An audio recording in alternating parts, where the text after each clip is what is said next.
অর্জুনের সংকেত এসে গেছে। বিজয়ের মালা তোমার প্রতীক্ষা করছে পুত্র। শীঘ্র যাও। সারথি,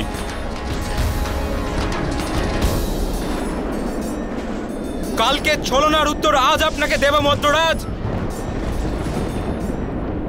শুনতে পাচ্ছেন কি আপনি? সমস্ত রণভূমিতে এই শব্দ ধ্বনিত হচ্ছে।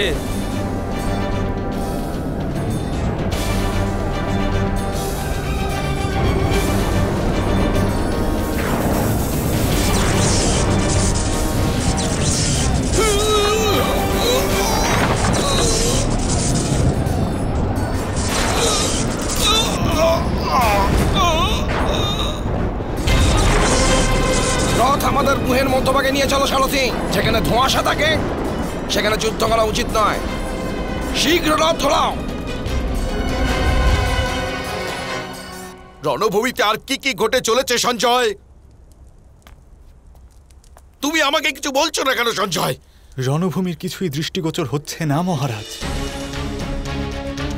পাণ্ডবদের বহু সম্পূর্ণরূপে বাদলের দ্বারা আবৃত হয়ে গেছে।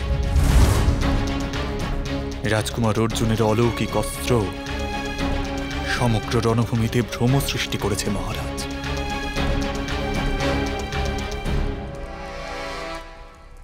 অর্জুন কোথায় আছে সঞ্জয়? অর্জুন কোথায় আছে?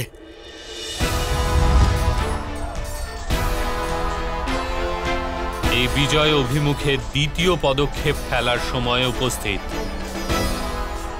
মহামহিম তথা গুরু দ্রোণকে যুবরাজ দুর্যোধনের থেকে দূরে সরাতে হবে।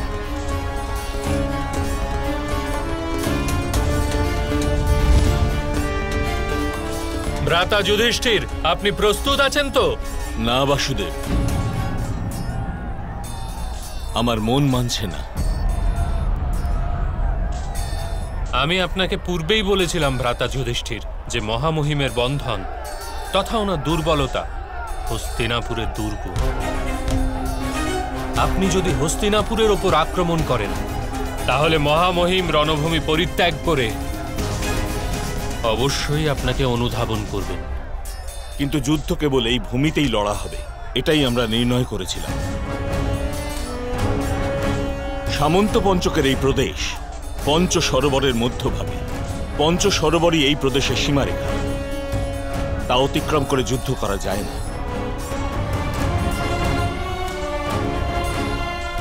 না বাসুদেব, রণত্যাগ করা উচিত নয়।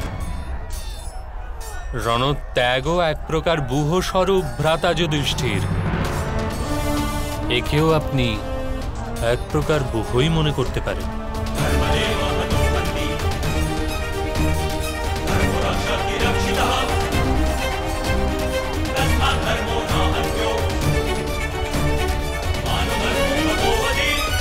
সারথি, রথ আগে নাও। রাজকুমার যুধিষ্ঠির এক অক্ষৌহিনী সেনা নিয়ে নিজের গুহের অন্তিম ভাগ থেকে হস্তিনাপুর অভিমুখে গমন করেছেন মহারাজ।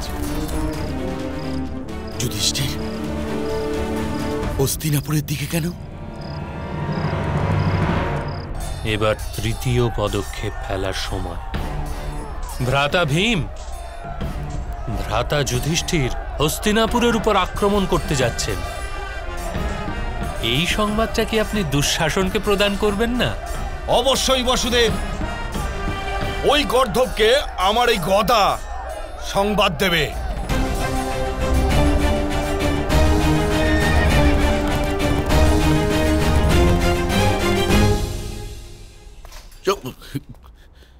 সঞ্জয়,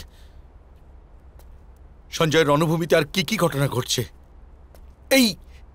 এই যুধিষ্ঠির রণভূমি ত্যাগ করে হস্তিনাপুরের ওপর কি প্রকার আক্রমণ করতে পারে?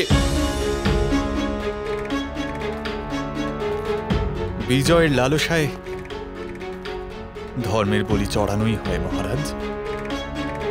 কদাচিৎ প্রথম দিনের পরাজয় হতে পারে ওনার হৃদয়ে ধর্মের পরিবর্তে বিজয়কে স্থান দিয়েছে মহারাজ।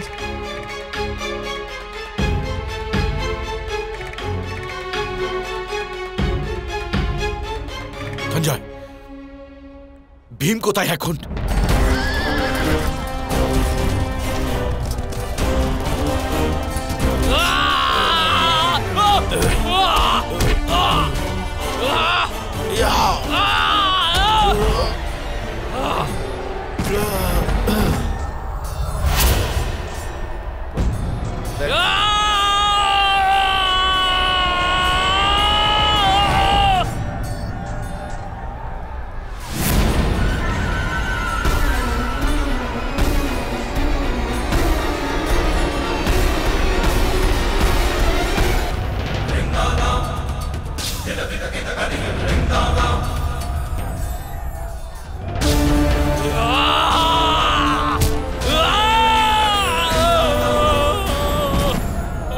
গদা ওঠাও দুঃশাসন। নিজের বাহুদ্বয়ের শক্তির একবার পুনরায় স্মরণ করাও আমাকে। এরূপ যেন না হয় তাদের উৎপাটনের সময় আমার সেই শক্তির বিস্মৃতি ঘটে। ওঠো!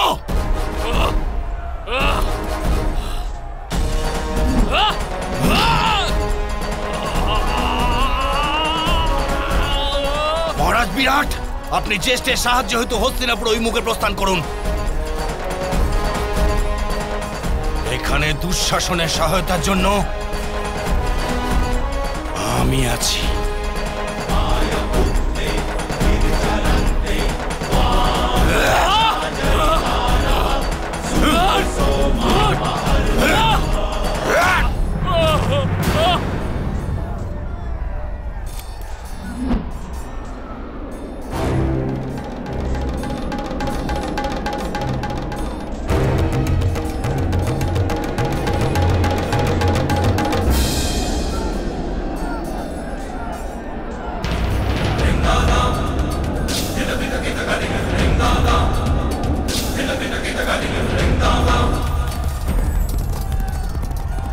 জ্যেষ্ঠ, শত্রু সেনাদের এক বিশাল অংশ হস্তিনাপুরের অভিমুখে গমন করেছে জ্যেষ্ঠ।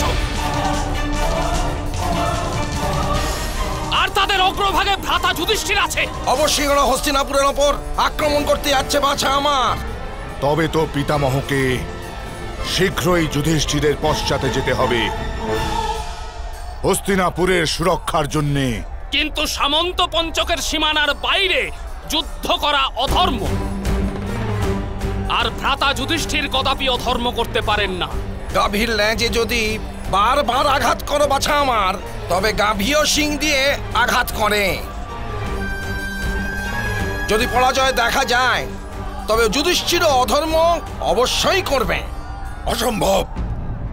আমার যুধিষ্ঠিরের উপর পূর্ণ বিশ্বাস আছে, সে কখনো অধর্ম করতে পারে না। মহামহিম, বিশ্বাস অত্যন্ত সুখদায়ক হয়, কিন্তু রণভূমিতে অবিশ্বাসের কারণে যতখানি লাভ প্রাপ্তি হয়ে থাকে, বিশ্বাসের কারণে ততখানি হানি হয়ে থাকে।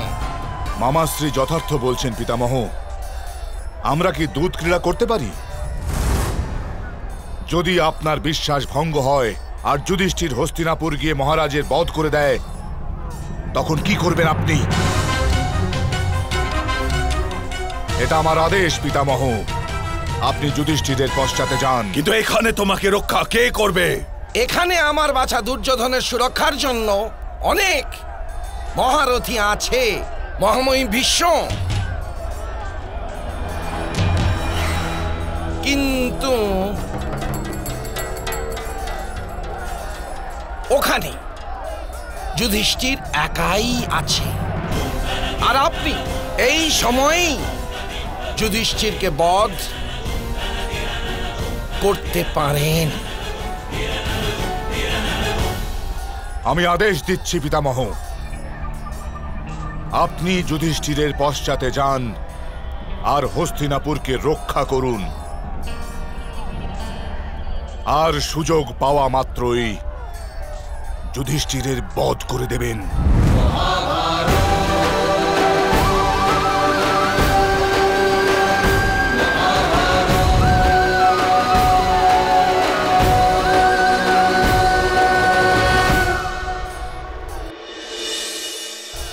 আমাদের বিজয়ের অন্তিম পদক্ষেপ ভ্রাতা ভীম যুবরাজ দুর্যোধনকে বধ করে সম্পন্ন করবেন।